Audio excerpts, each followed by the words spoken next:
এখানে কিছু জিনিসপত্র আমি দেখতে পাচ্ছি, যেটি সদ্য একটি শপ দাহ করা হয়েছে এই বেদিতে।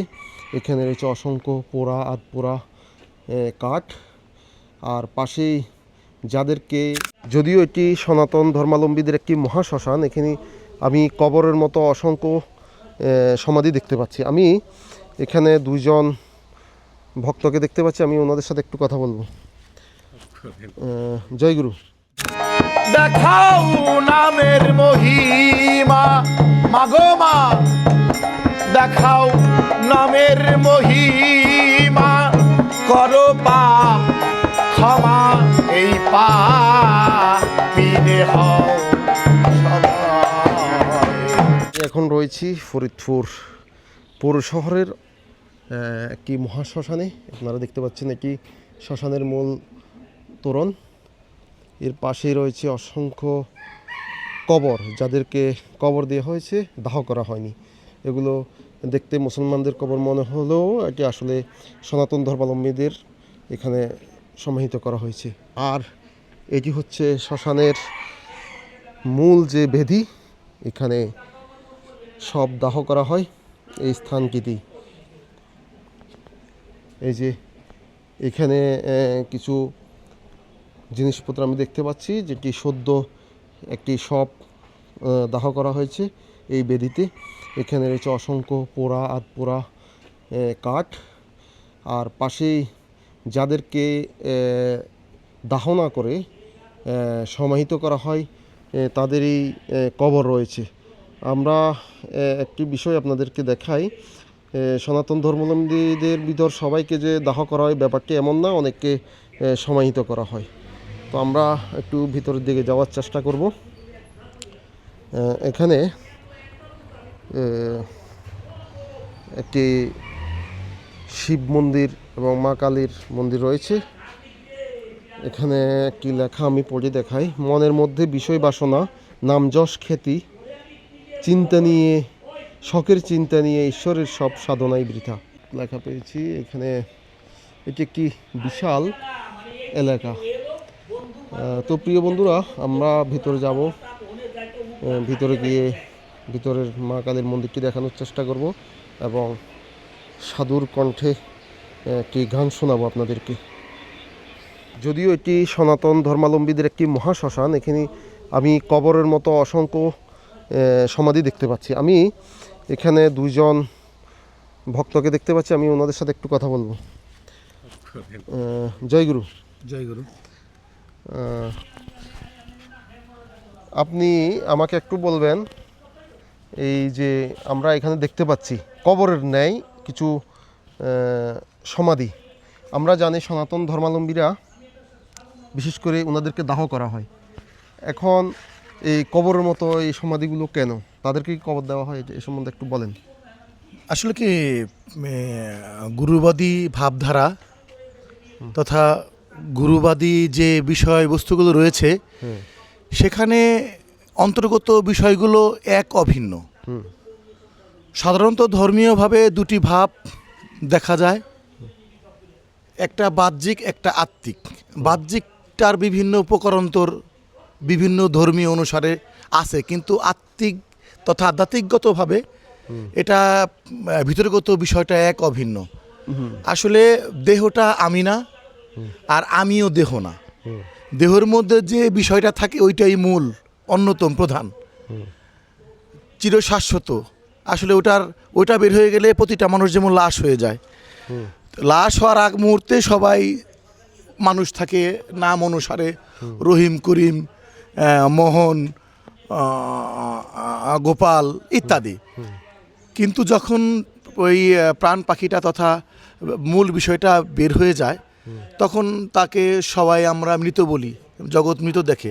আসলে যে বের হয়ে ওইটাই যদি সর্বেসর্বা হয়ে থাকে, ওইটার তো আকার আয়তন নাই, ওটার জাতও নাই, ওইটার জন্ম নাই, মৃত্যু নাই। অতএব ওটা এই দেহটা আর ওই বিষয়টা এক না, আলাদা। তো সেই হিসাবে আধ্যাত্মিকতার বিষয়বস্তু থেকে যারা আধ্যাত্মিকবাদ চর্চা করেন তাদের দেহগুলোকে কেউ কেউ সমাহিত করেন, কেউ কেউ দাহ করেন, কেউ কেউ মমি করেন, কেউ কেউ বিভিন্নভাবেই করেন। আসলে মূল বস্তু ব্যাপক, এর অনেক ব্যাপকতা। এই বিষয়ে আসলে সংক্ষিপ্ত আকারে বলে বোঝানোটা অত্যন্ত মুশকিল, আর আমার মতো অজ্ঞানী ব্যক্তির পক্ষে তো অসম্ভব। যাই হোক, এখানে নানা মুনি নানা মত রয়েছে, আর থাকাটাই অস্বাভাবিক কিছুই না। তারপরেও আমাদের সত্য অন্বেষণ করতে হবে, সত্যকে খুঁজতে হবে। আপন আপন গুরুর মাধ্যমে আমরা সকলেই সত্যকে উদ্ঘাটন করতে পারি। পরম গুরুর কাছে আমরা সকলেই সেই দয়া ভিক্ষা চাই। জয় গুরু।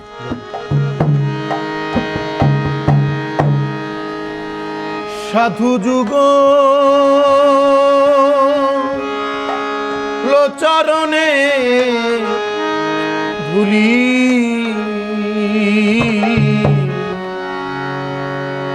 লাগবে কি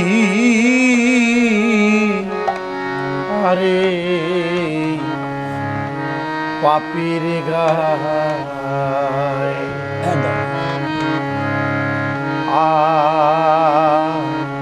আশার সিন্ধু তীরে আমি বসে আছি সদা,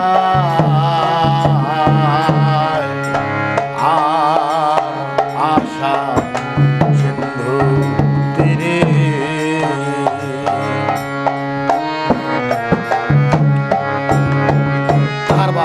আর বলতেছে না এটা ভাল লাগবে কি হয় না বল নাই।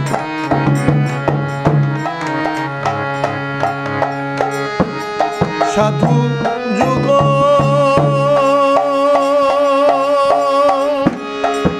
চরণের ধুলি, সাধু যুগ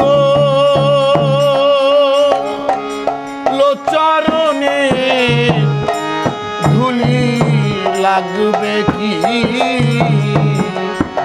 আরে পাপীর গায় আশা সিন্ধু তীরে।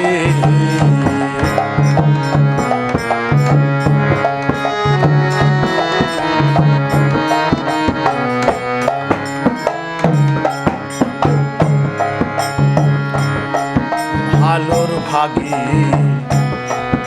সবাই তো হয়, মন্দের ভাগী কেউ তো না হয়। ভালোর ভাগী, ভালোর ভাগী সবাই তো হয়, মন্দের ভাগী কেউ তো না হয়। কেবল সাধু দয়াবান সবারই সমান,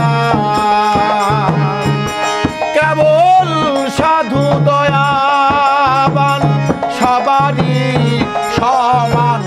তাইতে তোমার যে দোহাই আশা সিন্ধু তীরে আমি বসে আছি।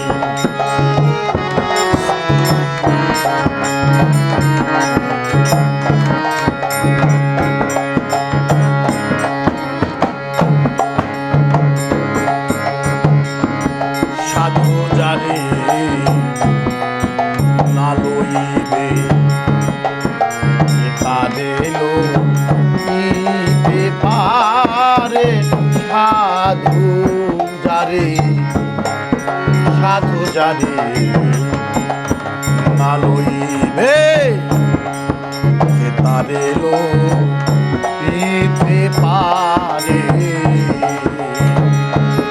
জানাও নামের মহিমা, করো পাপ ক্ষমা। দেখাও নামের মহিমা, মাগো মা দেখাও নামের মহিমা। করো পাপ ক্ষমা, এই পাপীরে হও সদয় আশা সিন্ধু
আমার ভাগ্যে কি হবে আশা সিন্ধু তীরে আমি বসে আছি সদা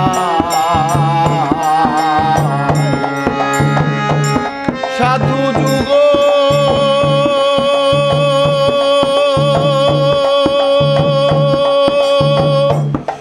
চরণের ধুলি লাগবে কি রে পাপির গায় আশা সিন্ধু তীরে আমি বসে আছি সদা। বন্ধুরা, আমি এতক্ষণ ফরিদপুর মহাশ্মশান থেকে শ্মশান বেদী, সাধু কণ্ঠে গান এবং একজন অত্যন্ত জনপ্রিয় গায়ক, মারফতি লাইনের এবং সাধক, সেই মহাসাধক মহাশিল্পী রতন ভাইয়ের কণ্ঠে আমরা গান শুনেছি, একটি ভাবের গান, বিদায়ের গান। সব মিলিয়ে এই মহাশ্মশানটি আমি আপনাদেরকে ঘুরে ঘুরে দেখানোর চেষ্টা করেছি, ওনার মূল্যবান বক্তব্য নিয়েছি। এই হলো সেই শ্মশান বেদী, এখানে কবর দেওয়া হয়, ফুরিয়ে ছাই বানিয়ে নদীতে ভাসিয়ে দেওয়া হয়। তো প্রিয় বন্ধুরা, আমি ঘুরে ঘুরে মহাশ্মশানের বিভিন্ন দৃশ্য আপনাদেরকে দেখানোর চেষ্টা করেছি। আজকে আমার বিদায় নেওয়ার সময় হয়ে গেছে। দেখা হবে নতুন কোনো ভিডিওতে, নতুন কোনো দর্শনীয় স্থানে। ততক্ষণ পর্যন্ত সবাই ভালো থাকবেন, সুস্থ থাকবেন। সবাইকে ধন্যবাদ। আসসালামু আলাইকুম। জয় গুরু।